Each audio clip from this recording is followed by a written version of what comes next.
स्वागत है आपका मेरे चैनल द रियल स्टोरी के इस एपिसोड में। आपसे रिक्वेस्ट है कि अगर आपको मेरी कहानी अच्छी लगे तो लाइक कीजिए, शेयर कीजिए और सब्सक्राइब जरूर कीजिएगा। आज की जो घटना मैं सुनाने जा रहा हूँ, ये घटना है आज से 5 साल पहले की और ये घटना यूपी के शाहजहाँपुर से है।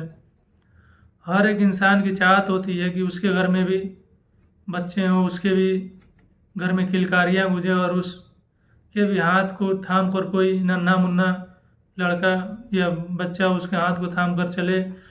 हर इंसान की ये चाहत होती है, लेकिन कुछ लोग ऐसे भी होते हैं जिनकी औलादें नहीं होती और वो हर कोशिश कर लेते हैं लेकिन कोई फ़ायदा नहीं होता। वो डॉक्टरों के पास भी जाते हैं, तांत्रिक के पास भी जाते हैं, लेकिन कोई फ़ायदा नहीं होता।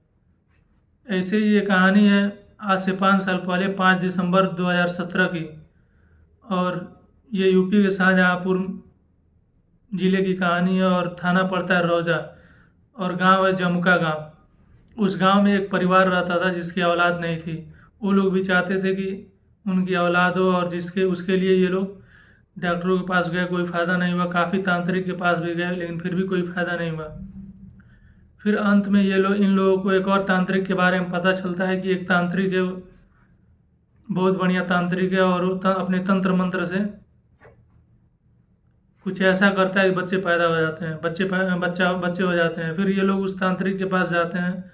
उस तांत्रिक के पास जाने के बाद वो तांत्रिक बताता है कि आप लोगों को किसी एक बच्चे को मारना होगा, मार कर उसका खून पीना होगा। फिर ये लोग उससे मिलकर उससे बातें करके बताकर जो कहता है उस हिसाब से करने के लिए ये लोग अपने घर आ जाते हैं। घर आने के बाद वहीं पड़ोस में ही एक 10 साल का लड़का था जिसका नाम था लाल दास। ये उस लड़के को अपने घर में टीवी देखने के बहाने बुलाते हैं। महिला का नाम था धन देवी। धन देवी उस लड़के को अपने घर में टीवी देखने के बहाने बुलाती है लाल दास को। लड़का घर में आता है और उसे अपने घर में ही ये लोग बंद कर लेते हैं। बंद करने के बाद ये लोग उसका गला घोंटते हैं। गला घोंटने के बाद उसका गला काटते हैं और फिर उसका खून पीते हैं। खून पीने के बाद उसकी लाश को वहीं अपने घर के सामने ही एक रोड था, उस रोड के दूसरी तरफ फेंक देते हैं। फिर जब इधर लाल दास के घर वाले लाल दास को ढूंढ रहे हैं तो लाल दास का पता नहीं चल रहा है कहाँ है। फिर ये लोग ढूंढते ढूंढते जब रोड के उस तरफ जाते हैं तो देखते हैं कि उसकी लाश पड़ी हुई है। और फिर ये लोग पुलिस को खबर देते हैं। पुलिस आती है, लाश को अपने साथ ले जाती है, पोस्टमार्टम होता है। और फिर जब इन्हीं जो धन देवी थी इसी घर के सामने लाश फेंका हुआ था तो इन लोगों को शक के आधार पर इन दोनों को, पति पत्नी को, गिरफ्तार करके ले जाती है पुलिस। जब इनसे पूछताछ करती है तो ये लोग बताते नहीं है पुलिस को। ये लोग जो गुनाह किए थे उस गुनाह को कबूल नहीं कर रहे थे।